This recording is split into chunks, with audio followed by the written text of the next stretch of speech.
This is the first in a series of videos on math education for adults. We have compiled a list of the most common standardized tests and placement exams that you will probably take. So there it is. The first thing is the GED, that's the General Education Development.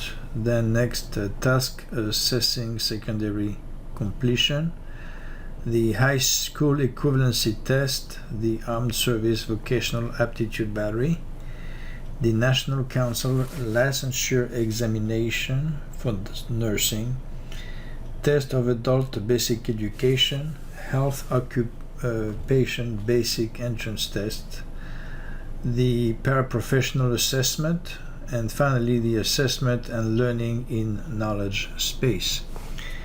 This is only a partial list. There are many more. The important thing is that these videos will prepare you for college entrance or enrollment in a vocational training. The final outcome will be a very well-paid job, entrance to the college of your choice, or even the launch of a new business. So let's review the subject most likely to be found in any of the placement or aptitude tests.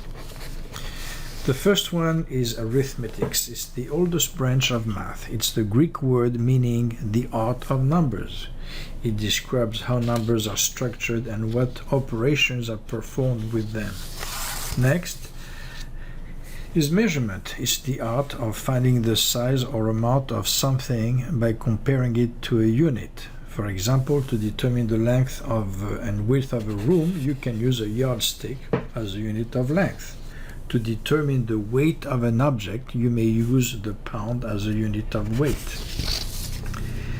Next, data analysis is the process of inspecting data with the goal of discovering useful information that will support effective decision making. The common tools are spreadsheets, line graph, circle graph, and bar graph. Below measurement, you have geometry.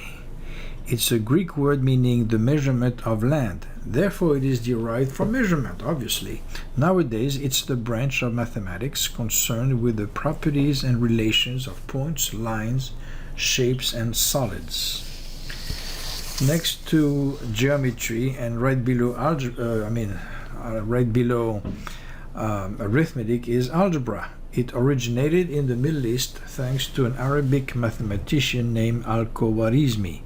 Algebra literally means to manipulate, to set equal in order to solve a problem.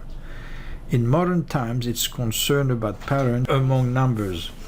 To clearly illustrate these patterns, we use letters to represent numbers. Finally, at the bottom, you have the convergence of analytic geometry. Algebra and geometry. That's analytic geometry, the study of the properties of two-dimensional and three-dimensional objects by means of algebraic equations and formulas. It uses a system of perpendicular axes called a coordinate system to represent shapes and distances. This classification of subjects is based partly on the history of mathematics from number counting to abstract algebra and partly on pedagogical consideration. For example, you need to have a sound grounding in arithmetic to understand measurements. Measurements, in turn, will give you a good head start to comprehend geometry. As you can see, math knowledge is cumulative. Every concept are derived from previously learned concept. In conclusion, I hope you begin to see how mathematical knowledge is cumulative. You go from the simple to the complex and from the concrete to the abstract. It is our sincere conviction that as more videos are made available, you will gain a solid understanding of basic math. And now, let's get started with arithmetic.